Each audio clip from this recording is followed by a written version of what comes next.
नमस्कार। आइए जानते हैं आज देश और दुनिया की तमाम बड़ी खबरों को फटाफट अंदाज में। साथ ही आज के इस वीडियो में हम लोग जानेंगे कि सरकार ने कौन कौन से फैसले लिए हैं और साथ ही जानेंगे आज के मौसम, आधार कार्ड, पैन कार्ड और वोटर आईडी कार्ड के नियमों में क्या क्या बदलाव हुए हैं। सब कुछ आज के इस वीडियो में हम जानने वाले हैं, तो वीडियो को लाइक करके चैनल को सब्सक्राइब जरूर कर लें। तो चलिए शुरुआत करते हैं आज की ताजा खबर से।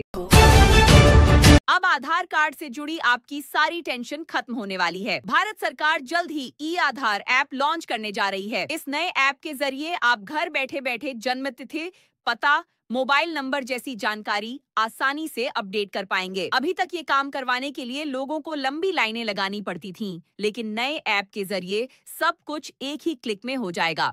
ये ऐप आधार सेवाओं को और भी आसान और यूजर फ्रेंडली बनाने की दिशा में सरकार का बड़ा कदम माना जा रहा है। लॉन्च की डेट अभी तय नहीं हुई है, लेकिन सूत्रों के मुताबिक अगले महीने तक इसे जारी किया जा सकता है। धनतेरस से पहले किसानों के लिए एक बड़ी राहत की खबर आई है। मोदी सरकार ने किसानों की आय बढ़ाने के लिए 15 दिन का विशेष अभियान चलाने का फैसला लिया है। इस अभियान में किसानों को उच्च गुणवत्ता के बीज, खाद, तकनीक और वित्तीय सहायता मुहैया कराई जाएगी। खास बात यह है कि सरकार इसके लिए हजारों करोड़ रुपए का बजट लेकर आई है। किसानों को इस योजना से काफी फायदा होगा, क्योंकि ये सीधे तौर पर उनकी उत्पादकता और आमदनी पर असर डालेगा। कृषि मंत्रालय का दावा है कि यह अभियान त्योहारों के सीजन में किसानों के चेहरों पर मुस्कान लाने के लिए है।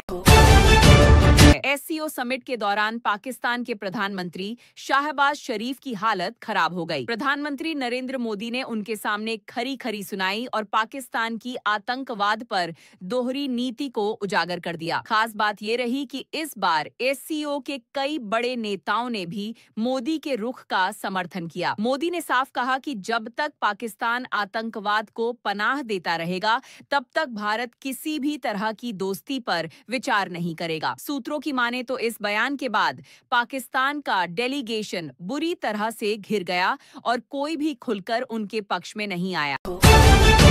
तियानजिन में हुई एक खास मीटिंग में प्रधानमंत्री नरेंद्र मोदी, रूस के राष्ट्रपति व्लादिमीर पुतिन और चीन के राष्ट्रपति शी जिनपिंग आमने सामने बैठे। इस मुलाकात में वैश्विक व्यापार, सुरक्षा और ऊर्जा समझौतों पर लंबी बातचीत हुई। खास बात यह रही कि मीटिंग के बाद पुतिन और मोदी ने रूसी राष्ट्रपति की कार लिमोजीन में भी प्राइवेट चर्चा की। सूत्रों के मुताबिक अमेरिका को इस मुलाकात की भनक लगते ही उसने भारत से रिश्ते मजबूत करने की कोशिश शुरू कर दी है। यही वजह है कि यूएस दूतावास ने भारत को लेकर एक खास पोस्ट भी जारी की है।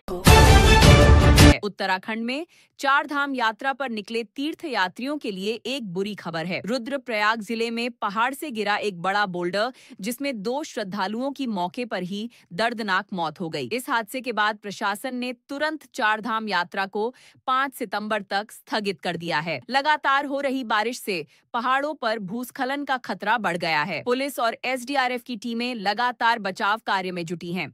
राज्य सरकार ने श्रद्धालुओं से अपील की है कि बिना प्रशासनिक अनुमति के यात्रा पर न निकले।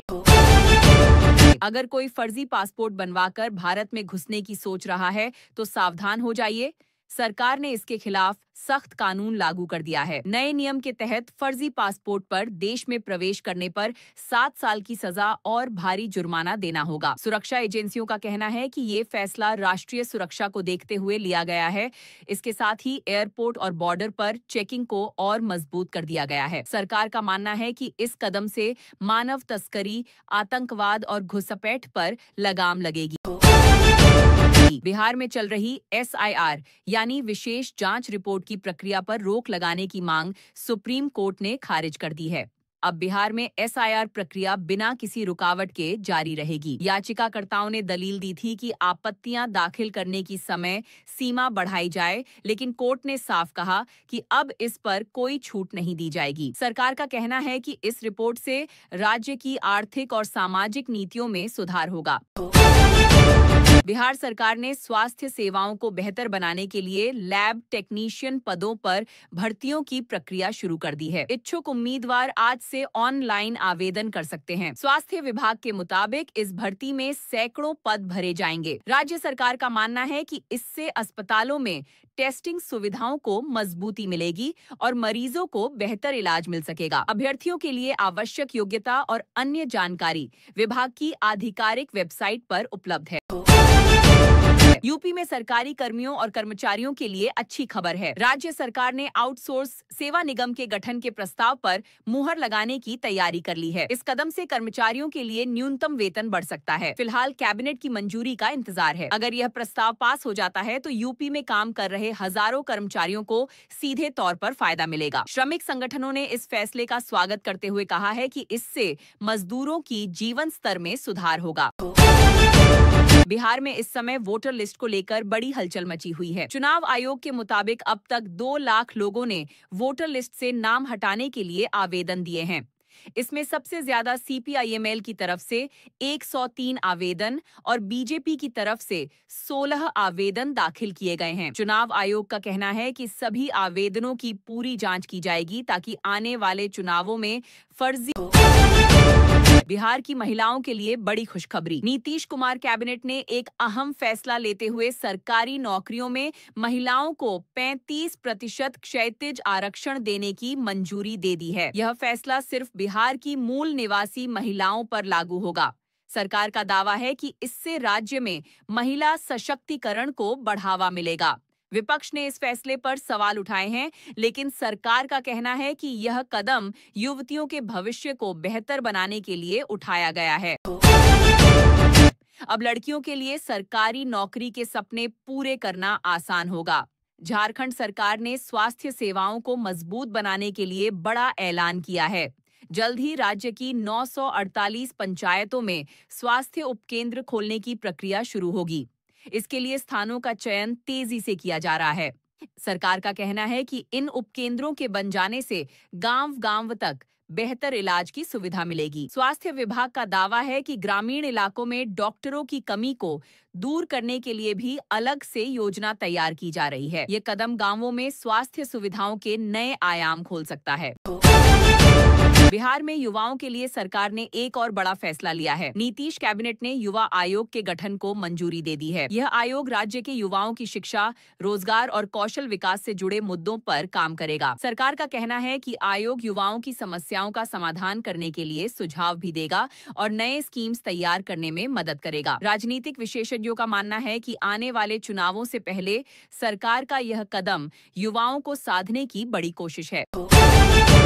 बिहार में कथित विधायक खरीद फरोख्त मामले ने राजनीति में हलचल मचा दी है। EOU ने इस मामले में बीजेपी विधायक मिश्री लाल से करीब 4 घंटे तक पूछताछ की। सूत्रों के मुताबिक विधायक से कई अहम सवाल पूछे गए, लेकिन वह स्पष्ट जवाब देने से बचते रहे। जांच एजेंसियां अब कॉल डिटेल्स और बैंक लेन देन की भी जांच कर रही हैं। विपक्ष ने आरोप लगाया है कि यह पूरा खेल सरकार गिराने की साजिश है, जबकि बीजेपी इसे साजिश बताकर। बिहार के एक गांव में विधायक जी की ऐसी बेइज्जती हुई कि उन्हें शर्मिंदा होकर शिलान्यास समारोह छोड़कर भागना पड़ा।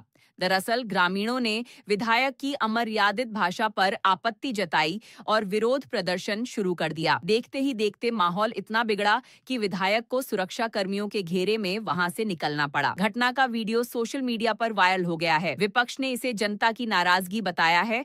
वहीं विधायक का कहना है कि यह सब उनकी छवि खराब करने की साजिश है। प्रधानमंत्री ग्रामीण आवास योजना PMAYG के तहत निराश्रित महिलाओं को बड़ी राहत दी गई है। सरकार ने आवास के लिए आयु सीमा में बदलाव किया है। अब योजना का लाभ लेने के लिए महिलाओं की अधिकतम आयु सीमा बढ़ा दी गई है। इसके साथ ही केंद्र ने 400 करोड़ रुपए की पहली किस्त भी जारी कर दी है। ग्रामीण विकास मंत्रालय का कहना है कि इस बदलाव से लाखों महिलाओं को अपने पक्के घर का सपना पूरा करने में मदद मिलेगी। उत्तर प्रदेश में पिछले 24 घंटों से हो रही लगातार बारिश ने हालात बिगाड़ दिए हैं। भारी बारिश के चलते 13 लोगों की मौत हो गई है, जबकि कई घर जलमग्न हो गए हैं। स्कूलों को अगले आदेश तक बंद कर दिया गया है और कई रूट्स पर रेल यातायात भी बाधित हो गया है। प्रशासन ने निचले इलाकों में रहने वाले लोगों को सुरक्षित स्थानों पर जाने की अपील की है। राहत बचाव दल पूरी तरह सक्रिय है। मौसम विभाग ने अगले 48 घंटों के लिए रेड अलर्ट जारी किया है।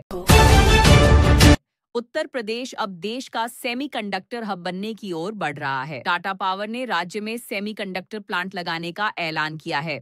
इसके साथ ही जापान और सिंगापुर की कंपनियों ने भी हजारों करोड़ के निवेश की तैयारी की है। सरकार का दावा है कि इस प्रोजेक्ट से राज्य में हजारों युवाओं को रोजगार मिलेगा। प्लांट की स्थापना के लिए नोएडा और ग्रेटर नोएडा को प्रमुख विकल्पों के रूप में देखा जा रहा है। यह कदम यूपी की अर्थव्यवस्था को नई उड़ान देगा। मराठा आरक्षण की मांग को लेकर मनोज जरांगे की भूख हड़ताल आज चौथे दिन भी जारी रही। जरांगे ने सरकार को चेतावनी दी है कि अगर जल्द फैसला नहीं लिया गया तो आंदोलन और उग्र होगा। इस बीच उनकी तबीयत बिगड़ने की खबर है, लेकिन वह हड़ताल खत्म करने को तैयार नहीं है। सरकार ने वार्ता के लिए प्रतिनिधियों को भेजा है, लेकिन समाधान अब तक नहीं निकल पाया है। मराठा समाज के लोग बड़े पैमाने पर समर्थन प्रदर्शन कर रहे हैं। महाराष्ट्र की राजनीति में फिर से हलचल मच गई है। ओबीसी आरक्षण को लेकर मंत्री छगन भुजबल ने अपनी ही सरकार पर खुला हमला बोला है। भुजबल ने खुलासा किया कि उन्होंने नवंबर में ही मंत्री पद से इस्तीफा दे दिया था। उनका आरोप है कि सरकार ने ओबीसी समुदाय के साथ अन्याय किया है। भुजबल का ये बयान सरकार के लिए नई मुश्किलें खड़ी कर सकता है। एनसीपी में भी इस मुद्दे पर विभाजन की अटकलें तेज हो गई हैं। राजस्थान में हो रही लगातार बारिश ने पिछले 13 साल का रिकॉर्ड तोड़ दिया है। मौसम विभाग के मुताबिक कई जिलों में सामान्य से 3 गुना ज्यादा बारिश दर्ज की गई है। जोधपुर, जयपुर और भीलवाड़ा में हालात सबसे ज्यादा खराब हैं। नदियां उफान पर हैं और निचले इलाकों में पानी भर गया है। प्रशासन ने बाढ़ प्रभावित इलाकों में राहत बचाव कार्य तेज कर दिया है। लोगों से अपील की जा रही है कि बिना जरूरत घरों से बाहर न निकले। जोधपुर में लगातार बारिश के चलते एक सरकारी स्कूल की बिल्डिंग अचानक भरभराकर गिर पड़ी। हादसे में किसी के हताहत होने की खबर नहीं है, क्योंकि घटना के समय स्कूल खाली था। ग्रामीणों ने प्रशासन से इलाके में बने जर्जर भवनों की सर्वे कराने की मांग की है। वहीं शिक्षा विभाग ने कहा है कि राज्य भर में पुराने स्कूल भवनों की सुरक्षा जांच की जाएगी। ये घटना सरकार की शिक्षा अधोसंरचना पर भी सवाल खड़े कर रही है।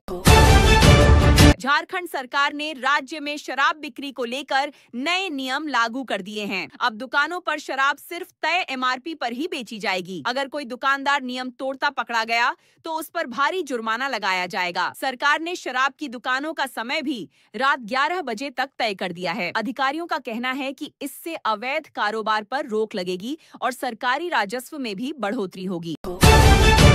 जमशेदपुर का ततमा पुल स्टेशन अब देश का पहला ऐसा स्टेशन बन गया है जहां ओटीपी आधारित डिजिटल लॉकर की सुविधा शुरू की गई है। यात्री अब अपनी रिपोर्ट, टिकट और दस्तावेज को ओटीपी से संचालित लॉकर में सुरक्षित रख सकेंगे। दक्षिण पूर्व रेलवे का दावा है कि यह सुविधा यात्रियों के लिए पूरी तरह सुरक्षित है और जल्द ही इसे अन्य स्टेशनों पर भी लागू किया जाएगा।